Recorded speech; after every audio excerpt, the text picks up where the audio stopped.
Salut et bienvenue dans la troisième partie de notre cours tableur Microsoft Excel. Cette nouvelle vidéo sera consacrée pour faire des calculs sous Excel. Et nous allons découvrir deux méthodes de calcul. La première s'appelle formule du calcul et la deuxième c'est fonction. مرحبا بكم في هذا الجزء الثالث من الدرس ديالنا اللي دائما مخصص لجدول البيانات. بالنسبه لهذا الفيديو غادي نركزوا على طرق الحساب في اكسل، وغادي نكتشفوا جوج طرق اللي هي الاولى سميتها فورمول او بالعربيه الصيغه، والثانيه سميتها فونكسيون اللي هي الداله. نبداو بالطريقه الاولى اللي سميتها فورمول. سي كوا اون فورمول؟ Une formule de calcul, c'est une expression qui doit commencer par le signe égal.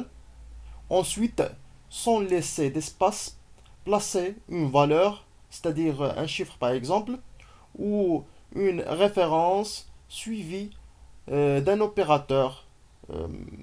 Un opérateur, c'est-à-dire un signe mathématique, suivi d'une autre valeur ou une autre référence, et ainsi de suite. دونك شنو هي فورمول؟ فورمول هي واحد العباره اللي ضروري تبدا بتساوي. الا ما درتوش تساوي ما تخدم لكمش هاد الطريقه هذه. دونك لاحظوا معايا، سي باغ اكزومبل جيكري 11. دابا هذا جدول، مثلا هذا جدول بغينا نحسبو في الخانه الاولى في الريزولتا، بغينا نحسبو المجموع ديال 11 زائد 29. بغيت نحسب، غادي ندير 11 زائد 29. Je vais écrire comme ça 11 plus 29. وغادي ندير اونتري. لاحظوا معايا ما عطاني حتى شي نتيجه. Pourquoi il ne donne rien? Pourquoi? Parce que l'Excel دابا اعتبرها بحال شي تكست. علاش؟ لاننا ما بديناش بالاشاره تساوي. دونك الا بدينا باشاره تساوي راح نعاود الكتابه. انتم لاحظوا معايا الفرق. هنا ما عطاني والو. انا نعاود تساوي، غندير تساوي في البدايه وندير 11 زائد 29 اونطري. هو عطاني 40. دابا مزيان. نفس الشيء مثلا لا سوستراكسيون غادي ندير مثلا ضروري نبدا بتساوي. تساوي 102 ناقص موان 37. Entrée, on clique à l'entrée, il me donne le résultat. 21. d'abord la multiplication يعني عملية الضرب. la multiplication غادي نخدمو الرمز نجمة لأن في الكلافي هو الضرب. نجمة 7. نسيت، خصني نبدا بتساوي أولا، عفوا.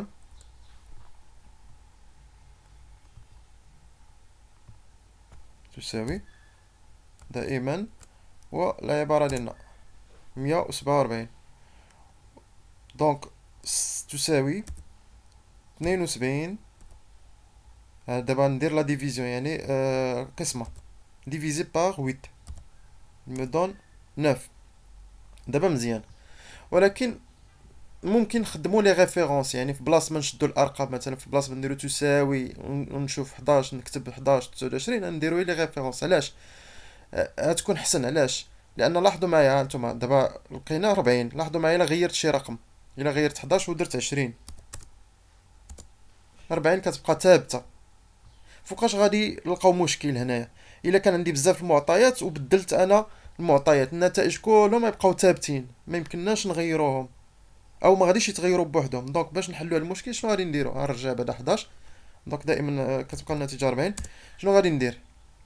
غنمحي هادشي هاد الطريقه هادي، غندير افاسي وغادي نعاود نكتب الطريقه ديال لي ريفيرونس. غندير تساوي ياك، وغادي نكليكي على الاحداثيات ديال 11، يعني نكليكي على الخانه اللي فين كاينه مكتوبه 11 هي بي جوج ياك، وندير زائد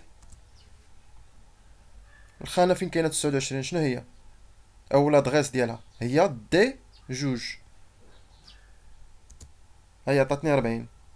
لاحظوا معايا دابا، شوف اش غيوقع. انا نبدل 11 ندير مثلا 20 شوف النتيجة حتى هي غادي تغير. غندير اونطخي، هاي تغيرات ولات 49. غنردها 11 تولي 40. دونك هنا تحل المشكل، يعني النتيجة كتغير بشكل اوتوماتيكي عند تغير المعطيات ديالنا. دونك هذه حسب من الطريقة اللي وريتكم قبيله، ولكن بجوجهم كيتسموا فورمول. دونك لي دو ميثود او لي دو مانيير هادو بجوج ال سابيل formule, يعني كيعتمدوا على ce qu'on appelle une formule. Donc, je vais écrire ici égal, je clique ici, B3 moins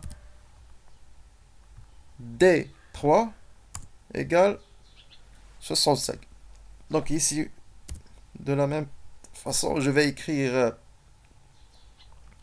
je vais cliquer sur 21, il me donne l'adresse de 21, c'est B4 fois D4 entrée. دائما entrée باش نلقاو النتيجة égal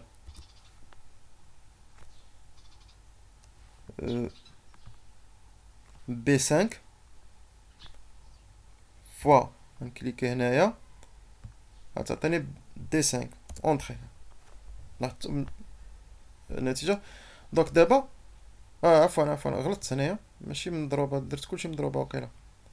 هنايا خصني ندير قسمة، نقدر نغيرها هنايا في لا باغ دو فورمول وندير قسمة 9. دونك لاحظوا معايا مثلا غيرت هذا الرقم 21 ودرت 100 ما تبقاليش 147، غتغير اوتوماتيكمون. لاحظوا معايا انا ندير مثلا ندير 5، النتيجة ولات هي 35. غنرجع 21. دونك هذه مزيانة. خلاصة، سي كوا اون فورمول؟ شنو هي صيغة أو فورمول؟ Une formule, c'est une expression, هي عبارة qui doit commencer par le signe égal. هاد العبارة خصها تبتدأ دائما بالرمز تساوي.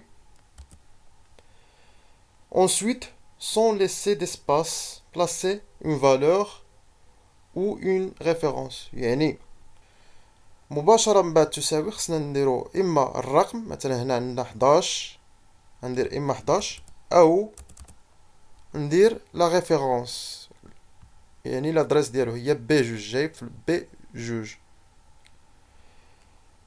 suivi d'un opérateur متبوع بواحد الرمز رياضي اللي هو في هاد الحالة عندنا جمع زائد، غنديرو زائد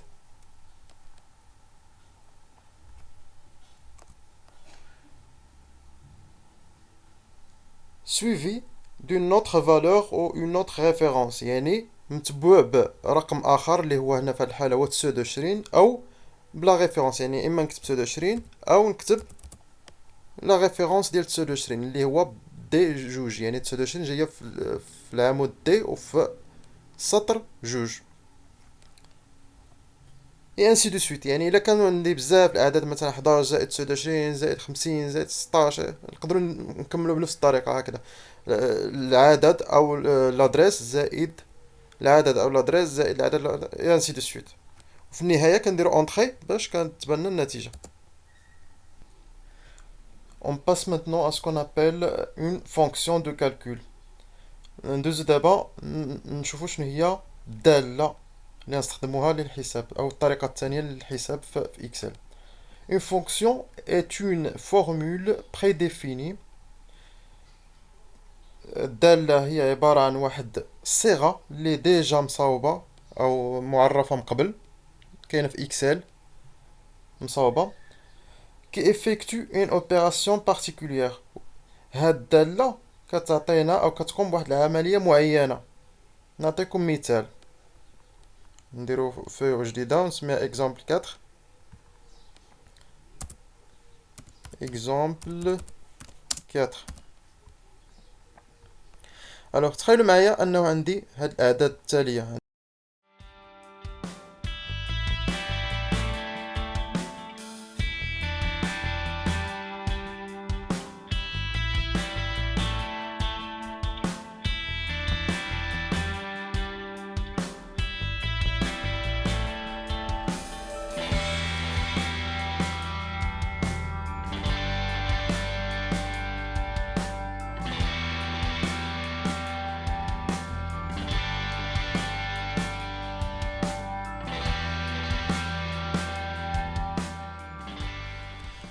الا خدمنا الطريقه ديال قبيله ديال فورمول، شنو غندير؟ غنكتب هنا ايكال، غندير بي دو بلس سي دو بلس دي دو بلس او دو بلس اف دو بلس جي دو. كندير اونطري. لاحظتوا هنا ضيعت شويه الوقت. دونك حنا باش نختصروا شنو غنديرو؟ قالك اون فونكسيون شنو هي؟ هي عباره عن واحد الداله اللي كاينه ديجا. شنو غندير؟ غندير تساوي ونقلب على الداله اللي بغيت. الداله اللي بغيت هي الداله سميتها الجمع. الا كنت عارفها غنكتبها نيشان بحال هكذا صوم، نكتب صو. هانتو فاش كنبدا نكتبها هو كيعطيني الداله اللي كيقترح عليا الدواء اللي كاينين. بغيت انا الصوم، نكليك على الصوم وغادي نسيليكسيوني العدد اللي ندير لهم الصوم. لاحظوا معايا، ها هو حسبهم بالزربه. في بلاصه ما نبقى نشد كل ادريس بوحدها، شنو درت؟ كتبت السميه ديال الداله اللي هي الصوم، ها هي مكتوبه الفوق، وكناخذ العدد الاول او الخانه الاولى اللي هي بي جوج، من بي جوج الى جي جوج، الى جي جوج، من الى. دونك شنو هي الداله؟ الداله هي واحد العباره كتبدا حتى هي بتساوي، والسميه ديال الداله كنفتحوا الاقواس وكنديروا من الى، بلا ما نكتبوا بي جوج سي جوج دي جوج او جوج اف جوج. دونك هادي هو اختصار ديال سكون ابل اون فورمول. دونك مثلا بغيت ندير الضرب، عمليه الضرب ملتيبليكاسيون،